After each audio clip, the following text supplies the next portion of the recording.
Qué gusto reencontrarnos en este espacio para platicar entre todos de temas interesantes, importantes que nos afectan directamente. En esta ocasión vamos a platicar del Pacto por México, la reforma política y qué tiene que ver con nosotros, así que bienvenidos.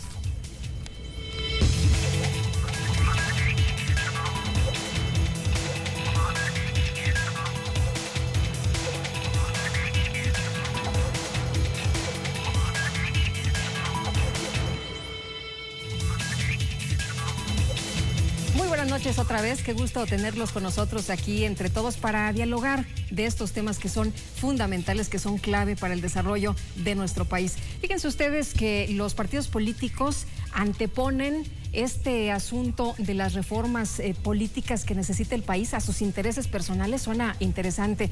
Vamos a platicar del tema en esto que será el Pacto por México y todo lo que se desprende, así que le doy la bienvenida a nuestros invitados en esta ocasión, al consejero del Instituto Electoral del Estado de México, al doctor José Martínez Vilchis. ¿Qué tal? Bienvenido, consejero. Muchas gracias, Lupita. Nuevamente agradezco la oportunidad de estar en este programa que ha resultado para nosotros extraordinario, porque se tocan temas que creemos que son de interés para la sociedad del Estado y a nivel nacional, y el de hoy me parece extraordinario. Gracias por invitarme. Al contrario, muchas gracias por estar aquí con nosotros en esta ocasión, y también muchas gracias al doctor Igor Vivero Ávila. Él es profesor de la Facultad de Ciencias Políticas y Sociales de la Universidad Autónoma del Estado de México. Así que muchas gracias y por primera ocasión, bienvenido. Me da gusto que estés por acá con nosotros. Muchas gracias, Lupita. Buenas noches. Un gusto convivir también con el consejero. Bueno, y si les parece bien, antes de entrar en la materia, vamos a ver esta cápsula. Este año que inicia representa para México un momento histórico de cambios y transformaciones, en el que sin duda será fundamental la capacidad de los gobernantes, de los poderes públicos, de los partidos políticos, de las instituciones y de la propia ciudadanía, para construir acuerdos y generar las condiciones necesarias para que el país, y en nuestro caso, el Estado de México, avancen en la búsqueda y consolidación de una democracia de calidad a través de las reformas políticas que siguen pendientes en la agenda pública. Por un lado, la democracia es un conjunto de normas que permiten la participación de los ciudadanos en la resolución de los problemas públicos, por lo que se convierte en una relación entre el Estado y la sociedad, y por ello se ha definido como gobierno del pueblo, por el pueblo y para el pueblo. Pero por otro lado, la democracia abarca también las relaciones de los individuos entre sí y de los individuos con las instituciones.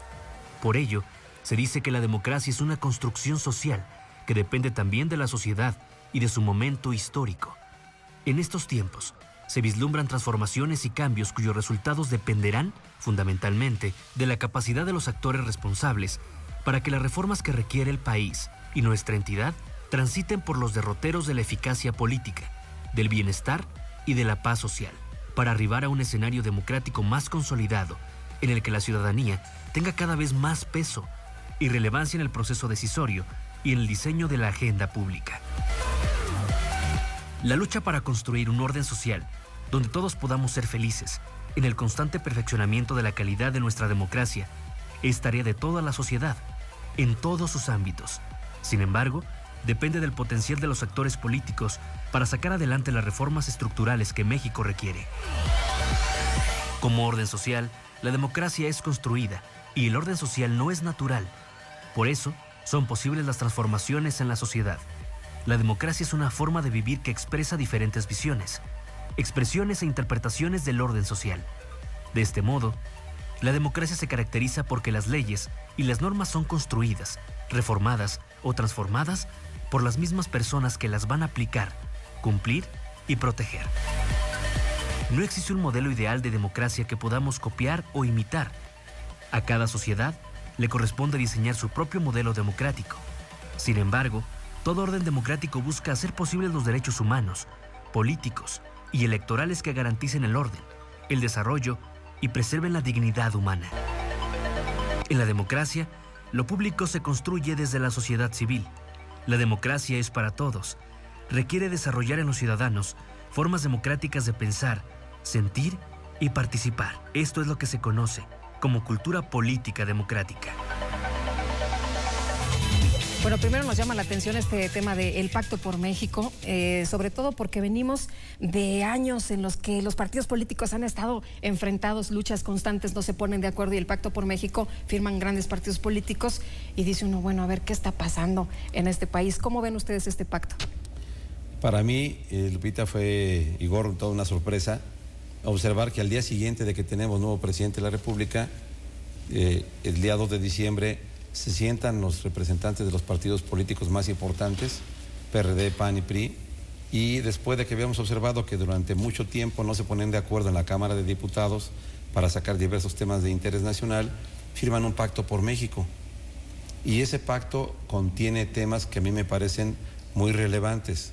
Quizás estamos aquí sentados para discutir los temas electorales o políticos principalmente, pero el pacto tiene temas sobre economía, sobre educación, sobre sociedad igualitaria, sobre seguridad pública, de tal manera que a mí me parece que es un tiempo de esperanza, es un tiempo de cambios y de participación social. Entonces, creo que este tema con el que nos convocaste hoy, Lupita, me parece pertinente, muy adecuado, porque se trata de decirle al auditorio, al público que nos está viendo, por qué es importante participar y qué temas están contenidos en el pacto. ¿Te sorprendió también, Igor? Me sorprendió la rapidez, como menciona el doctor Martínez Vilchis. La cuestión aquí es que los políticos, esa es su tarea de los políticos. La tarea de los políticos es llegar a acuerdos, hacer pactos, proponer, convencerse, y creo que en las democracias representativas están las instituciones que permiten estas reglas del juego. Entonces es un acuerdo importante. Ahora el reto está en cómo van a ir operando cada uno de los puntos, pero de entrada es una muy buena noticia en el sentido de que vemos políticos que van a competir en las elecciones, es también su naturaleza, pero que tienen la capacidad de que una vez que pasan los procesos electorales, sentarse a dialogar y proponer temas muy puntuales como los que están presentes en el pacto. Ahora, tenemos ya una agenda, ellos mismos han mencionado que para que haya resultados hay que ir diciendo cuándo se va a hacer, cuándo se va a platicar de tal cosa, cómo se van a ir aterrizando, a grandes rasgos, ¿no? En el tema que nos ocupa y varios de los que vamos a abordar en esta noche, el tema de la reforma política, y ahí se abordan pues de temas muy apasionantes, doctor, por ejemplo, el asunto de, pues que tampoco nadie nos lo esperábamos, de crear un Instituto Nacional Electoral. Sí, este tema es uno de los polémicos. Sí, para entrarle de una vez, ¿no? Bueno. Para empezar de una vez. Pero no es nuevo, ¿eh? No es nuevo.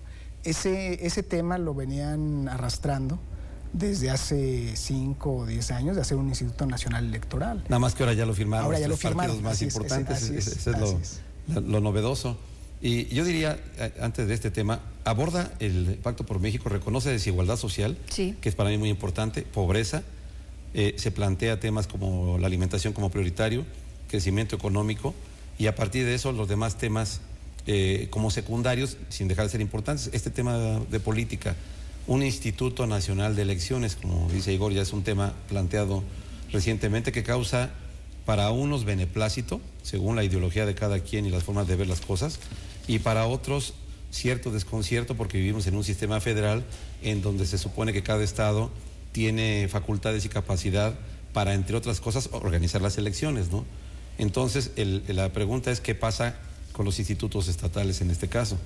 Desaparecen, se integran a un nuevo instituto que desde una modificación al IFE controla los institutos de los estados, o de plano no existan y a través de sus delegaciones en los estados se hagan las elecciones. En esto, ¿qué tiene que ver el pacto federal? ¿No hay una disminución del poder político de los gobernadores? ¿Volvemos al centralismo? Eso. Esa es una parte, pero yo iré un poquito más atrás de la propuesta. El tema de los institutos electorales, de los órganos electorales, surge a principios de los 90 por un tema de la confianza. Las elecciones en finales de los 80s son cuestionadas, la parte de quién cuenta y cómo se organizan los votos, y después tenemos todo un diseño institucional, tanto local como federal, para crear estos órganos electorales. Me parece que ahí la cuestión no es si quitamos hacemos un gran instituto electoral, sino que tenemos pendientes todavía el tema de la confianza. Yo creo que las elecciones en México ya se organizan con un grado de técnico muy importante, es decir, se cuentan bien los votos. Ese ya no es nuestro problema, ¿no? Ese no es nuestro problema, pero el problema es como la confianza, porque los actores, parte de los actores políticos, en el momento de que van a una elección y después con un resultado adverso no reconocen el proceso electoral, eso mina la confianza, y la confianza tarda mucho tiempo en crearse. Y luego tenemos el problema del financiamiento. El financiamiento que hemos invertido en los temas electorales, que es un gran financiamiento en elecciones, en partidos políticos, y que también tendría que ver una cuestión, ¿cómo vamos a hacer más baratas las elecciones sin perder la calidad que tenemos hasta el momento?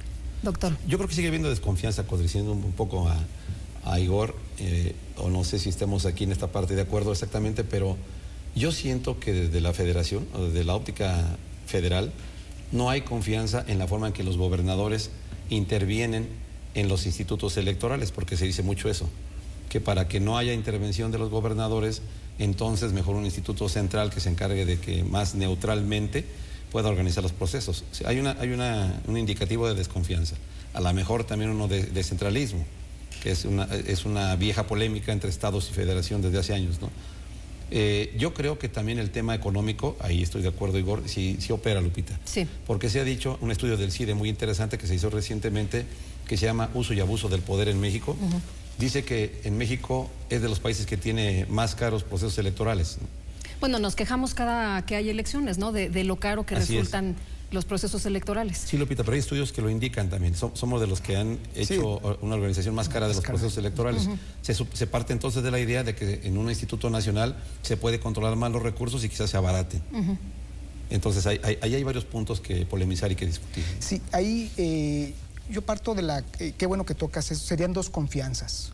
Una, la del ciudadano, hacia cómo se cuenta el voto, y otro tema que me das pie, que es el de los políticos son los que están haciendo estos acuerdos.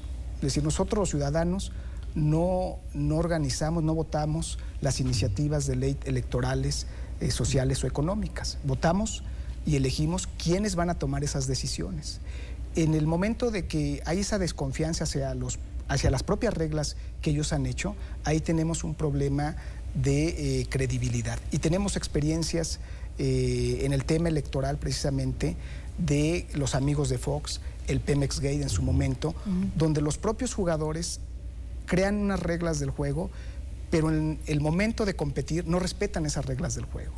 Y es algo un poco contradictorio para... Bueno, y además la vida, en algunas ocasiones política. Las sanciones son tan débiles que no les importa, ¿no?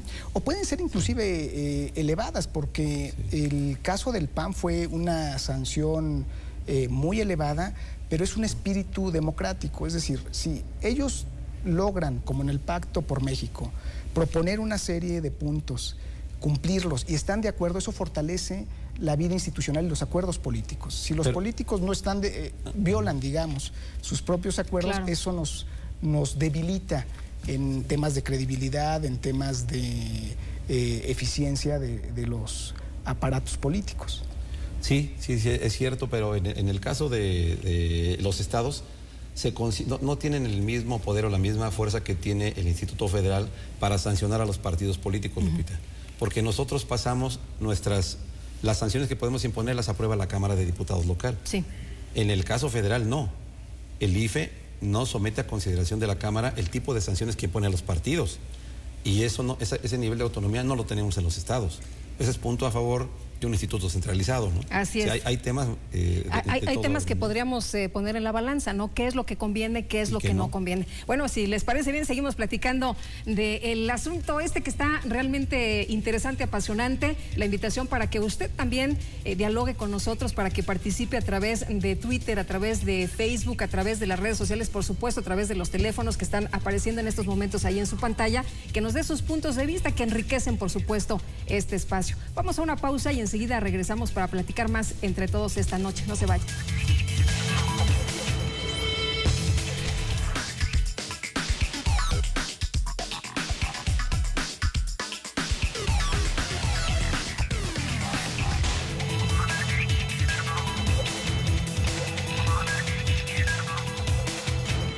Más allá de las elecciones, en el Instituto Electoral del Estado de México seguimos trabajando para formar mejores ciudadanos, desarrollando actividades para promover y difundir la cultura política democrática y la educación cívica, a través de cursos, talleres, conferencias, consulta y publicación de libros, atención a partidos políticos, jornadas cívicas para la promoción de valores y derechos humanos, sesiones de Consejo General y de comisiones, impartición de las maestrías en Administración y Derecho Electoral, y ahora de la especialidad en Derecho Procesal Electoral. IEM, Instituto Electoral del Estado de México. Haz lo tuyo. Detrás de tu voto hay buenas noticias. Un programa del Instituto Electoral del Estado de México.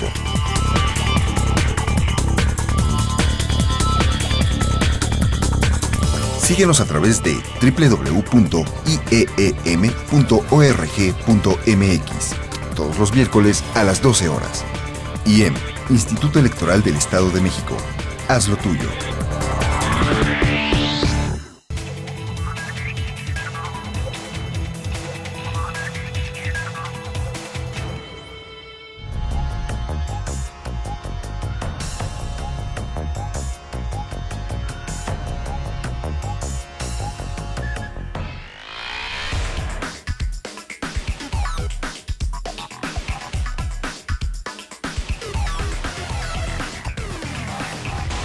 Pues la credibilidad de la gente que nos haga la propuesta por presentarse como candidato a algo. Poco sabemos de su currículo ridículo, como sea, ¿no? Y entonces pues nos prometen tan bonitas cosas y finalmente pues nunca podemos tener un seguimiento para saber qué sí lograron hacer y qué no.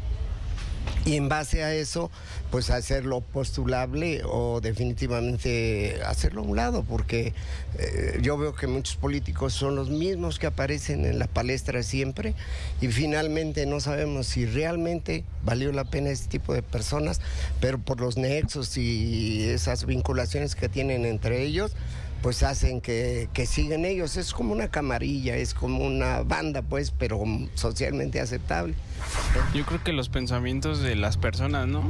Y pues que vean por el interés de los ciudadanos. Es difícil, ¿no? Porque siempre las políticas ha sido lo mismo, aunque uno diga yo quiero esto y esto, pero realmente nunca va a pasar nada, nunca va a suceder. Todo, ¿no? Yo creo que todo, la gente principalmente, ¿no? La mediocridad en la que vivimos y la gente, ¿no?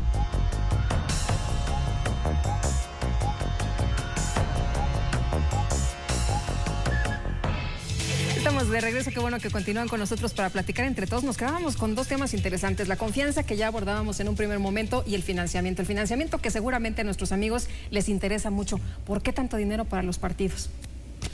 Bueno, el Pacto por México dice, y lo firmaron los tres partidos más importantes de México, que ellos se sujetan a una disminución del financiamiento público a los partidos políticos. Eso me gustó.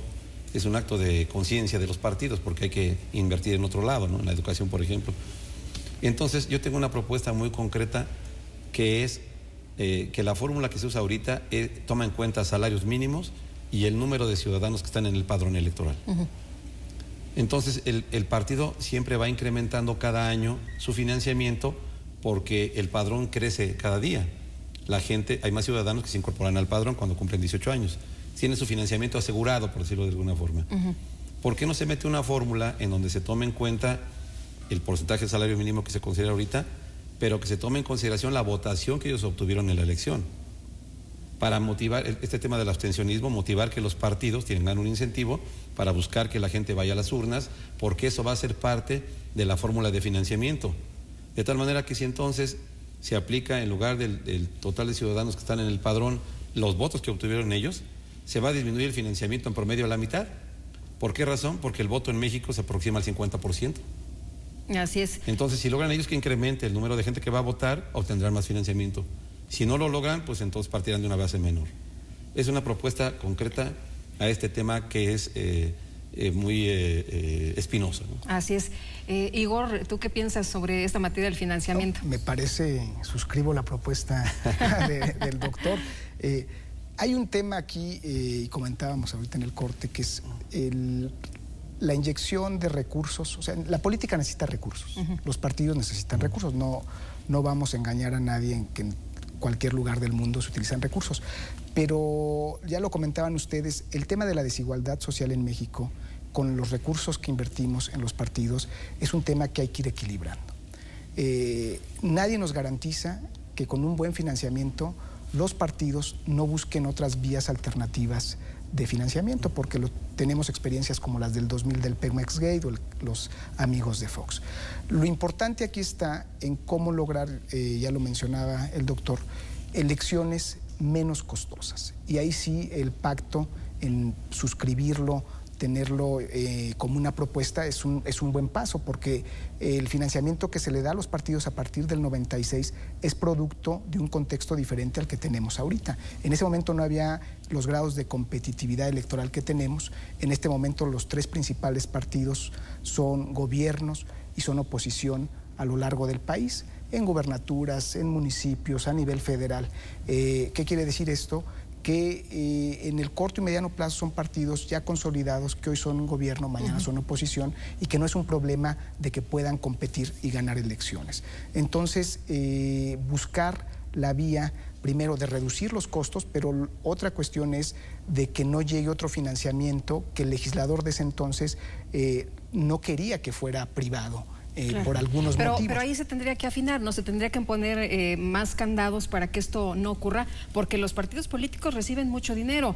Me enteraba de que reciben, se acaba de repartir, ¿no? El dinero, más de 3,000 millones para los partidos a nivel nacional, pero aparte, doctor, reciben también en cada una de las entidades. Sí, por ejemplo, nosotros en el IEM ya estamos preparando, con el presupuesto que ya autorizó la Cámara de Diputados, el porcentaje de asignación de financiamiento público a los partidos que les toca a cada uno, ¿no?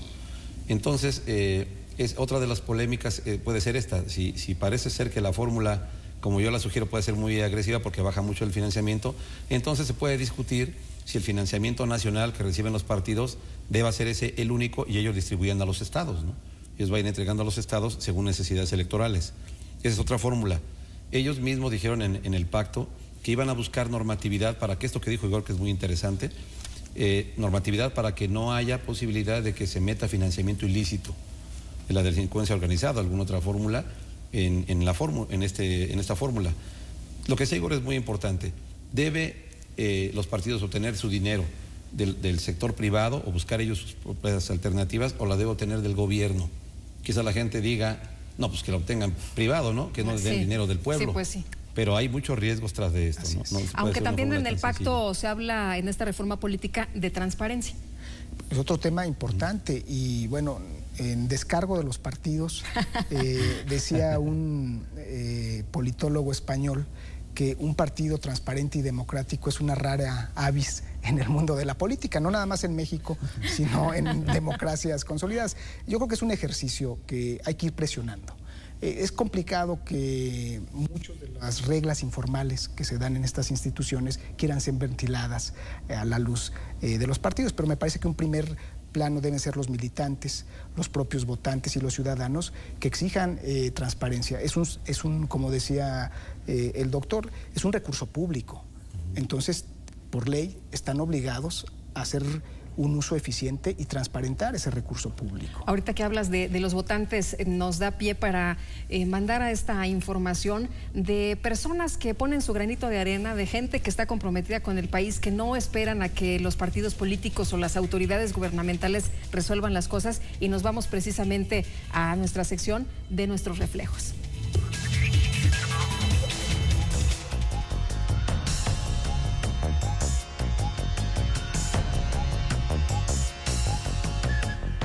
El trabajo que nosotros hacemos dentro de la Fundación es hacer conciencia en la gente de lo que es realmente la violencia, que es todo acto de omisión y sujeción, cuando no hay libertad de expresión, cuando se es codependiente, no se puede vivir la gente en sí, sino que vives a través de otra persona, de las emociones de otra persona, de los pensamientos y sentimientos de otra persona. Con este granito de arena que nosotros damos todos los días, es llevando a esta libertad del reconocimiento del ser humano, a valorarse en sí, a tener identidad, porque muchas veces vivimos siempre pensando que vamos a ser felices cuando, ¿no?, mi hijo se gradúe, que voy a ser feliz cuando mi esposo me sea fiel, que voy a ser feliz cuando termine una carrera, y no hacemos conciencia que tenemos que ser feliz hoy a partir de lo que soy, de lo que tengo, de explotar ese gran potencial que tengo cada día para ser feliz. Es decidir ser feliz. Eso es en lo que trabajamos nosotros, tratando de romper esas cadenas de generaciones que han sido degeneradas por la violencia en familias disfuncionales. Todos provenimos de familias disfuncionales, pero es tiempo de hacerse responsable. Los principales logros somos nosotras mismas, porque hemos decidido trabajar primero nuestra problemática para poder darle a las demás mujeres y a sus hijos una sanidad emocional. Y después nuestros grandes logros son poder llegar a muchísimas mujeres llevando estos talleres, no solamente en una sanidad emocional de autoestima, violencia, perdón y proyecto de vida, sino que reconozcan que tienen alas. Y en esto mismo también implicamos talleres externos que son repostería, computación, corte y confección. Y cuando ellas descubren que pueden no solamente ser sanadas emocionalmente, sino que pueden ser productivas, se les abre el mundo. Porque no tenemos que esperar a que nos resuelva todo el gobierno. No tenemos que esperar a estar siempre con la mano extendida, ¿no? De ¿me vas a dar? ¿Qué me vas a dar? Por eso es importante unirnos como asociaciones civiles, unir fuerzas, tener una sinergia, no estar esperando de nadie, ¿no? Con nuestros propios recursos salir adelante. Ver que sí se puede si tú decides hoy hacer las cosas. Con un granito de arena es que es suficiente, ¿no? Que no nos quedemos parados, que por favor hagamos algo por nuestras generaciones. Si yo cambio, entonces va a cambiar mi entorno. No tengo que esperar a que cambie mi papá, a que cambie mi esposo, a que cambien mis hijos. Tengo que cambiar yo. A medida que yo cambie y que yo sane, todo lo demás va a cambiar y tener el valor de reconocer que tengo fuerzas para salir adelante.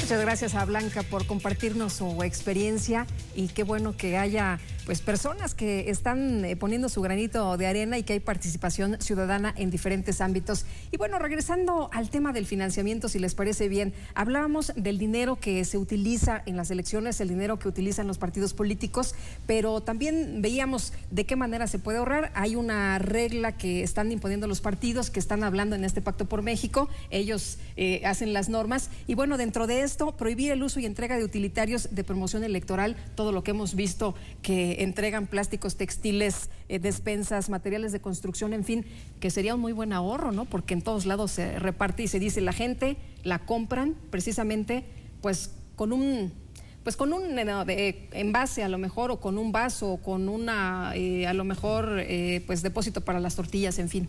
Sí, este acuerdo es muy importante para los institutos electorales y para la democracia, porque es uno de los métodos que se usaban y de los que más se queja todo el mundo para comprar el voto, ¿no? Que se entregue una despensa, que se entreguen materiales para construcción y que no se pueda tener un control claro de estas actividades a través del monitoreo que hacen los institutos electorales, porque tenemos la obligación de dar monitoreo y seguimiento a esto.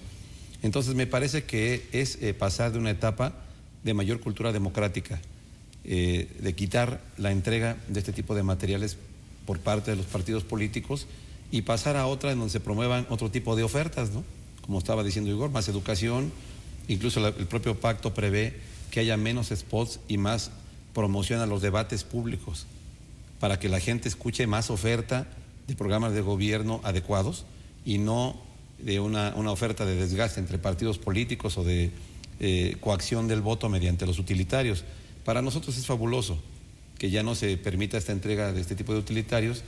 Repito, vamos a poder tener a los institutos electorales más control, los órganos de fiscalización observarán mejor en qué están gastando los partidos políticos y la gente ya no apostará a que le entreguen varios partidos políticos, porque era un fenómeno recurrente, no solo un partido, reciben de varios partidos políticos este tipo de utilitarios y así deciden por quién votar. Nos parece buena propuesta. Y es mejor que nos entreguen educación y seguridad a que nos entreguen un, pues a lo mejor bulto de cemento, ¿no?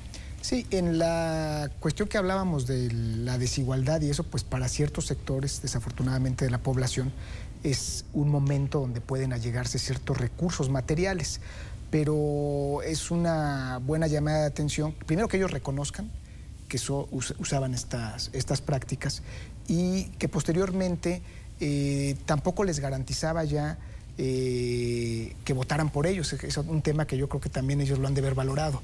Podían dar, había lo que decían típicamente, tú recibes lo que te den, al fin es un regalo y después vota por quien tú quieras. Así es. Entonces es ir hacia ese camino de una mayor cultura de responsabilidad, tanto del ciudadano, de los mismos partidos, y que sus ofertas cada vez vayan más enfocadas a cuestiones programáticas, en el sentido de decir, bueno, este partido apoya más la educación pública, este partido le interesa más la cuestión de infraestructura. O sea, creo que los partidos también van aprendiendo de sus propios procesos y también el ciudadano va a ir aprendiendo de que ya no es el bulto de cemento, sino que hay otros mecanismos en los cuales ellos pueden incidir y rendirles cuentas, que los partidos les rindan cuentas y sus candidatos. Muy bien, pues vamos a hacer una pausa, si nos permiten, y enseguida regresamos aquí entre todos para platicar más de este Pacto por México, la reforma política, por supuesto, y de otros asuntos que están ahí pendientes.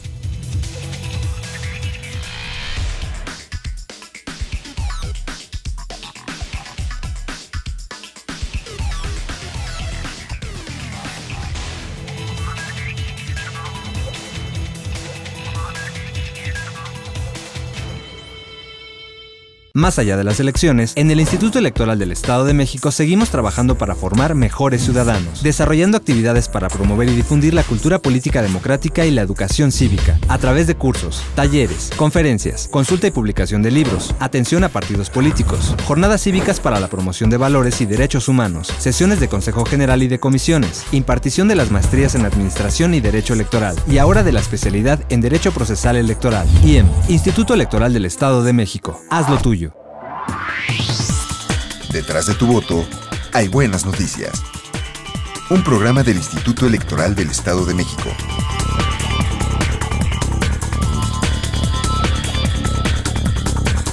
Síguenos a través de www.ieem.org.mx todos los miércoles a las 12 horas. IEM, Instituto Electoral del Estado de México. Haz lo tuyo.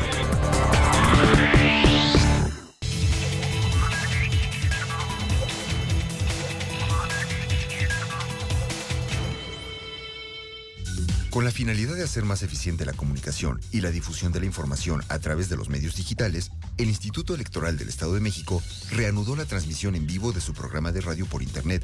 Detrás de tu voto hay buenas noticias, todos los miércoles a las 12 horas, a través de la página www.ieem.org.mx, que además cuenta con un archivo histórico de los programas transmitidos que se pueden consultar y descargar desde el minisitio, o bien verlos en el canal de YouTube del Instituto. Con ello, el IEM abre espacios para el debate, la reflexión, la expresión de las ideas, así como la exposición de diferentes propuestas que puedan coadyuvar al desarrollo social, político, cultural y democrático de nuestra entidad, con la participación de autoridades y servidores electorales, bajo la conducción de reconocidos periodistas y locutores. Detrás de tu voto hay buenas noticias. Bueno, y continuamos aquí entre todos para seguir platicando del tema de esta noche. Y bueno, en el Pacto por México hay acuerdos, ya decíamos, está todo muy bien estructurado, muy bien especificado, incluso está la agenda, están los tiempos también ahí muy bien delineados, pero falta que se discuta esto en el Congreso y que se apruebe precisamente, que se aterrice. Y bueno, ahí me parece que pues van a estar interesantes las discusiones, ¿no? Porque a lo mejor algunas cosas pasan, pero muchas otras a lo mejor se quedan ahí en la letra. Primero es de destacarse que el pacto tenga fechas, no muy puntuales, pero semestrales sí las tiene. Dice, por ejemplo, en algunos casos, si se necesita hacer una ley reglamentaria de tal acuerdo, se tendrá el primer semestre del 2013 para instrumentarla, echarla adelante, de tal manera que en el segundo semestre y en el 2014 ya se puede aplicar esta política en particular. Otros pactos políticos similares, como el Pacto de la Moncloa de España o algunos otros, tienen un contenido más amplio, menos puntual en fechas, pero de un más amplio espectro en cuanto a invitar a otros sectores de la sociedad, ¿no? Como los empresarios, u otros. Quizás este pacto le falte ir sumando, además de los partidos políticos, a los demás sectores sociales, ¿no? A él. Y es muy importante por lo que dice el doctor del pacto. Me parece que es un buen punto de inicio.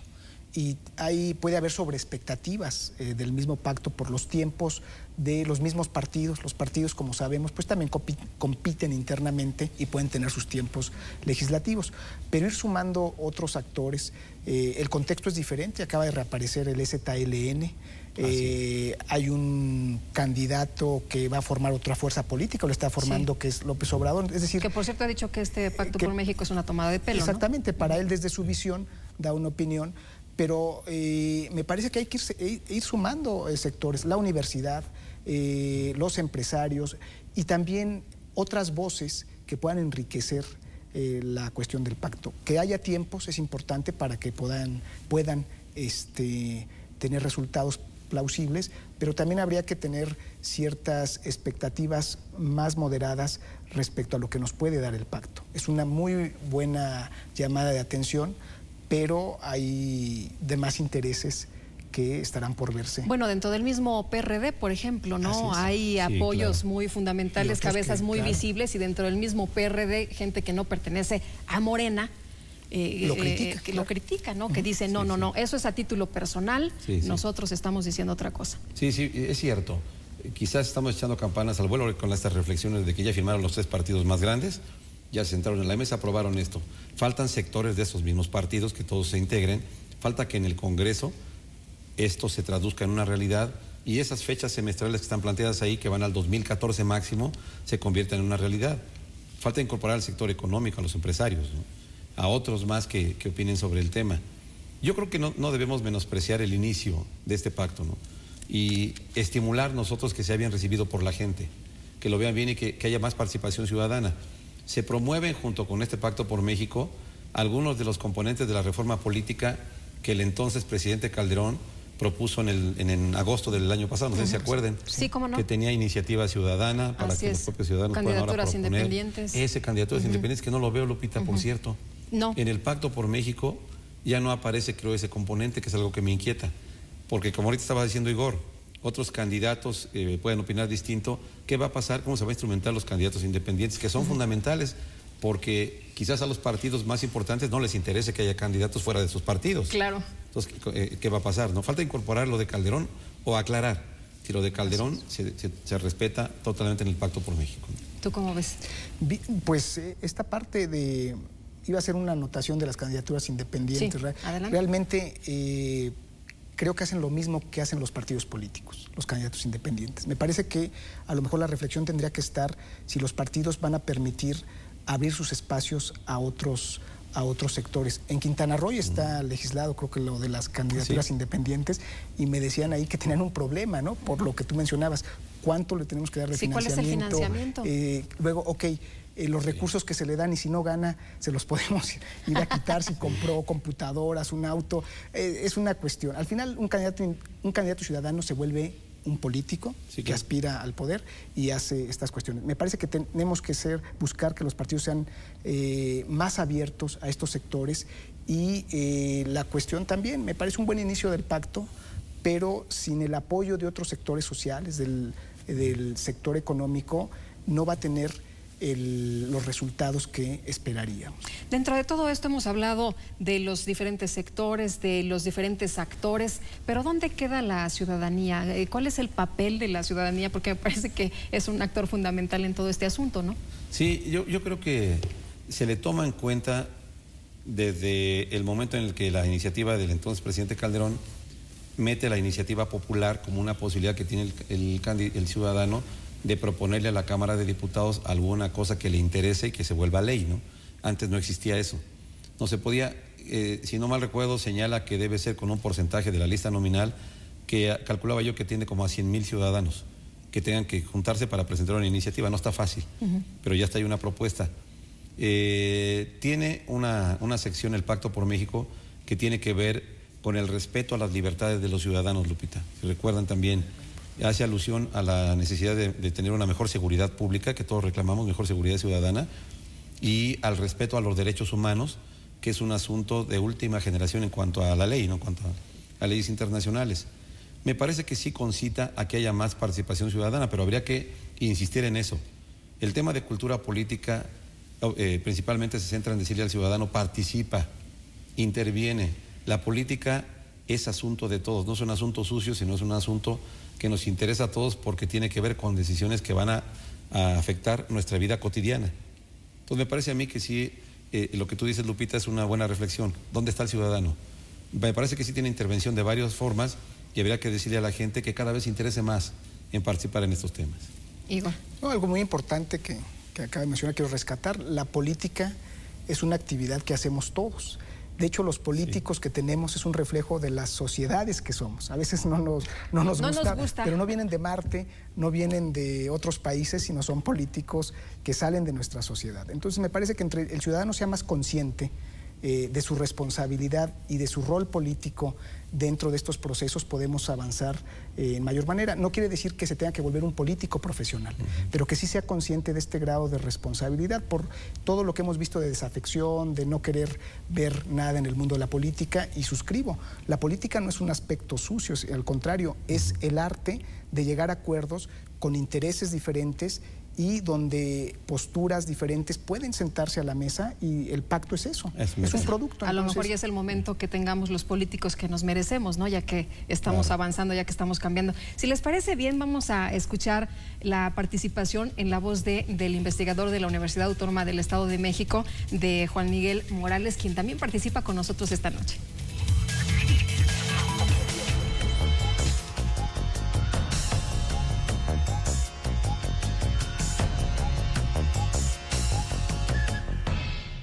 La reforma política en México y en cada una de las entidades federativas de los estados es hoy en día un tema central para la sociedad mexicana y para las propias instituciones del país. Considero que la sociedad hoy en día está urgida de que todas sus instituciones, fundamentalmente las de carácter político, sufran los cambios necesarios que verdaderamente está solicitando esta ciudadanía en términos de una mayor modernización de un lado y de otro lado de un esquema de consideraciones en términos de ser mucho más económico, mucho más eficaz, digamos, cada una de las instituciones, y que la ciudadanía se sienta, digamos, verdaderamente representada por sus instituciones y por los propios representantes de las instituciones, como en este caso sería la elección de sus autoridades, sean gobernadores, alcaldes, presidentes municipales, diputados locales, diputados federales, senadores y por supuesto el presidente de la República. Bien sabemos que en los últimos tiempos, al inicio de este sexenio, se ha tomado en consideración y firmado un pacto que se llama el Pacto por México, que abre expectativas y esperanzas muy interesantes, me parece, porque hay una reunión y un pacto de los actores políticos más representativos de México, y donde se están tratando de poner de acuerdo cuál es el derrotero que va a tener nuestro país. Lo más importante, yo creo que eso la ciudadanía lo ve con buenos ojos, me parece, no quiere decir que estén totalmente de acuerdo, pero me parece que hay una buena, digamos, símbolos que se establecen por parte del gobierno federal y por parte de los actores políticos. El hecho de que todo mundo se esté poniendo de acuerdo por qué es lo que este país requiere en materia política me parece que es fundamental. Sí estamos muy de acuerdo en que haya que hacer algunos cambios. ¿Qué cambios son los que realmente requiere nuestro país? Pues, por ejemplo, lo que ya se ha dicho mucho es si los representantes, en este caso los diputados locales, los diputados federales, pueden tener cambios y reelección. Entonces, en ese sentido me parece que es fundamental que hagamos esos cambios, y creo que lo recoge ahora el nuevo Pacto por México.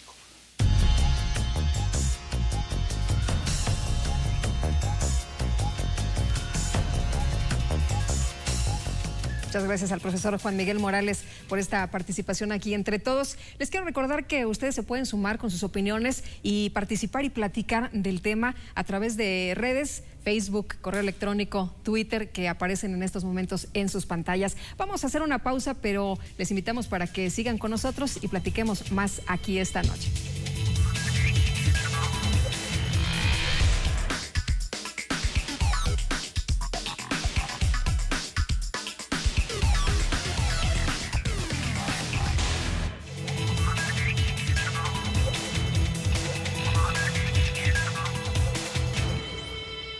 Más allá de las elecciones, en el Instituto Electoral del Estado de México seguimos trabajando para formar mejores ciudadanos, desarrollando actividades para promover y difundir la cultura política democrática y la educación cívica, a través de cursos, talleres, conferencias, consulta y publicación de libros, atención a partidos políticos, jornadas cívicas para la promoción de valores y derechos humanos, sesiones de Consejo General y de comisiones, impartición de las maestrías en Administración y Derecho Electoral, y ahora de la especialidad en Derecho Procesal Electoral. IEM, Instituto Electoral del Estado de México. Haz lo tuyo. Detrás de tu voto hay buenas noticias. Un programa del Instituto Electoral del Estado de México.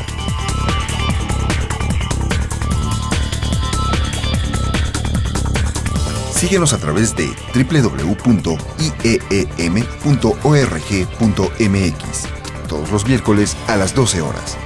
IEM, Instituto Electoral del Estado de México. Haz lo tuyo.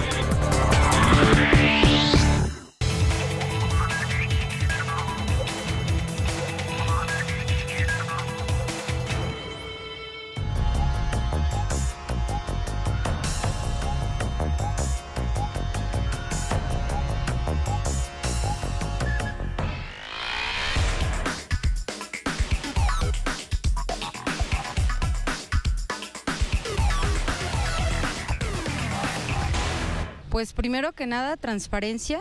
Creo que eso es fundamental, el hecho de que se haga todo más legal. Y otra cosa, pues que las personas que se postulan estén comprometidas realmente con mejorar lo que es pues la forma de vida de los mexicanos. Que se postule gente que conoces, gente que sabes que le puede dar un seguimiento, que en realidad lo que te prometió lo llevó a cabo. Pues la seguridad más que nada, ¿no? Y que ya no haya tanta corrupción, que eso nunca se va a acabar, ¿verdad? Pero pues es lo básico. A los funcionarios.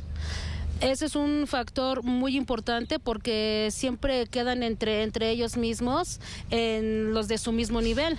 Yo creo que para que esto cambie deberían de tomar a gente que está pues más abajo, gente que verdaderamente sabe y se da cuenta de cuáles son los problemas que se viven cotidianamente.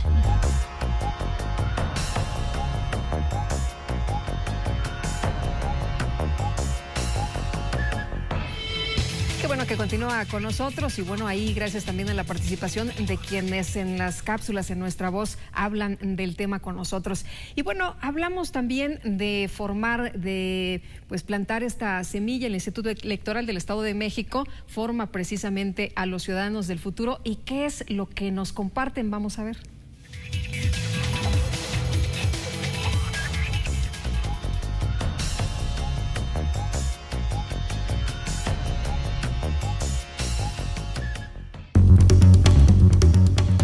El Instituto Electoral del Estado de México seguirá trabajando con la sociedad a efecto de contribuir entre todos a la construcción de ciudadanía, a fomentar los valores y recalcar la importancia que tiene participar y ejercer su voto. Pues a ellos les corresponde contribuir a manejar un país, porque de lo contrario estamos con las situaciones que ahora vivimos, sobre todo delincuencia. Las propuestas y ves cuáles te convienen y así ya puedes votar por alguien. Porque me gusta votar. Porque así tenemos decisión los demás. Vayan siendo de alguna manera involucrados en esta cultura democrática y en este fortalecimiento. Bueno, cada quien da sus propuestas, así votas por uno que pues te agrade. Porque sí, es una forma de expresarnos para que nuestro país sea mejor. Entonces, si desde ahorita les enseñamos, pues crecen con una mentalidad más abierta, más capaz y pues se pueden enfrentar a cualquier situación. Ya que como alumnos la sociedad nos puede representar y puede tener ideas como, por ejemplo, mejorar el desarrollo de la escuela y pues mantener una escuela bien. Es importante para los niños porque ellos empiezan a darse cuenta de cómo son unas votaciones en realidad. Para que podamos elegir lo que nos convenga. Para que los derechos de los humanos sean importantes para cada una de las personas del país. Porque podemos decidir qué queremos de nosotros. Porque con eso podemos tener un mejor país. Porque puede dar más oportunidades a los estudiantes. Es muy importante porque estamos formando nosotros a los futuros ciudadanos de nuestro México. Para elegir lo que queremos. Bueno, los que nos van a representar, como aquí el caso es de la planilla, que nos van a representar así a la escuela. Porque podemos saber las propuestas de cada partido. Nos enseña a ser democráticos.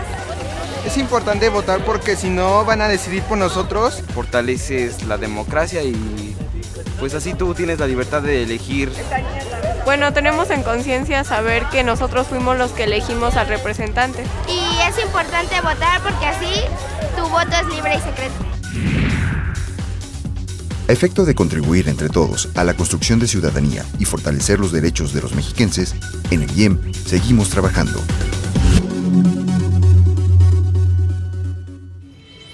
Bueno, y decían estos jóvenes lo importante que es votar, que los demás no decidan por uno, pero también importante es estar bien informados, y dentro de lo que se está discutiendo en estos momentos en el Estado de México es la reforma electoral. ¿Qué cosas trae para que nuestros amigos del auditorio, para que los ciudadanos del Estado de México sepan pues de qué se está hablando, qué es lo que viene? Sí, uno de los chicos decía atinadamente que estaban practicando cómo elegir a sus representantes. Uno de los temas importantes de la reforma aquí en el Estado es la redemarcación, de la que se ha hablado mucho. Tiene que ver con lo que decía el chico, los representantes que tiene, el número de representantes que tiene la gente de acuerdo a la cantidad de población que hay. Se trata ahora, como lo dice la redemarcación, ahora que ya se hizo el censo del 2010 y acabaron los procesos electorales en el Estado, de gobernador y de presidente municipal y diputado, de hacer este ejercicio de calcular el número de habitantes en el Estado y de ciudadanos después del censo, divididos entre el número de distritos, que son 45 en el Estado, para saber el número de gente que estaba en cada distrito de los 45 y saber si está correcto que haya determinado número de diputados y de representantes por cada distrito. Y de determinarlo así, entonces la Cámara de Diputados haga una redistritación, después de nosotros en el instituto haber hecho una redemarcación con estos cálculos técnicos que son muy complicados. Los diputados decidirán si tienen que crear un número mayor de distritos en el Estado de México o simplemente rediseñar seccionalmente a los distritos. Es muy importante porque tiene que ver con el interés de los partidos en cada municipio, en cada distrito. Unos tienen más fuerza en un lado que en otro, unos empujan con más vehemencia que hay una redemarcación y redistritación, otros menos, pero entonces es un trabajo que se tiene que hacer. Es ineludible y es una de las cosas importantes de la reforma. Hay otros temas, pero yo quisiera saber también qué opinan sobre esta parte. Igor, a ver, creo que es un tema central porque además viene desde antes de varios procesos de la demarcación. Sí, inclusive se esperaron al censo del 2010. Sí. Y aquí lo primero sería no tenerle miedo a que una cámara local como la que tenemos creciera en número, por decir algo, lo que menciona el consejero. Hay diputados que tienen una representación de más de 300,000, 400,000, y hay diputados que tienen en su distrito una población menor. Es sano que se equilibre por cómo ha crecido el Estado de México, por esta zona metropolitana que tenemos, y los partidos no deben de tener, yo creo, miedo, porque esa creencia han recuperado inclusive sectores, bastiones que eran de una fuerza política, han pasado a otra fuerza política, y eso les puede dar un aprendizaje de que pues ganan en ciertos municipios, si hacen buen gobierno, pueden repetir, y si no hacen buen gobierno... Por favor. Es que dice que no debe que tener miedo a que se incremente el número de diputados en la Cámara, ¿no? Es interesante. Pero la tendencia nacional es a que disminuya. Sí, ahí está la propuesta, ¿no? Incluso, ¿no? Que a nivel federal que de 500 a 400, o que aquí desaparezcan los de representación proporcional. Parece ser que hay una idea de que hay que acortar los órganos legislativos para que sean más expeditos o más rápidos, o haya ahorros, si tú quieres. Pero eso puede ir en contra de lo que dices tú también. El número de representantes que tiene la gente se puede disminuir, puede ser muy menor, por relación al tamaño de la población. Entonces, ese elemento también juega, ¿no, Igor? Sí, no, y qué bueno que lo mencionas. Yo voy en la cuestión como del número de diputados. Por ejemplo, Alemania tiene 600 parlamentarios con una población de 80 millones de habitantes. O sea, no creo que tanto es ni menos ni mucho. Segundo, la representación proporcional me parece que es un espacio importante por lo que implica en nuestra tradición política. Es decir, es un espacio para las fuerzas políticas que tienen presencia y que no pueden ganar una elección de mayoría, pero que tienen propuestas en ese sentido. Habría que ver también, coincido contigo, ciertos partidos. A lo que voy es de que un flanco sería, vamos a abaratar si disminuimos diputados. Pero lo importante es el trabajo del legislador. Bueno, entonces hay momentos en que el tamaño sí importa y en otros en los que de plano no.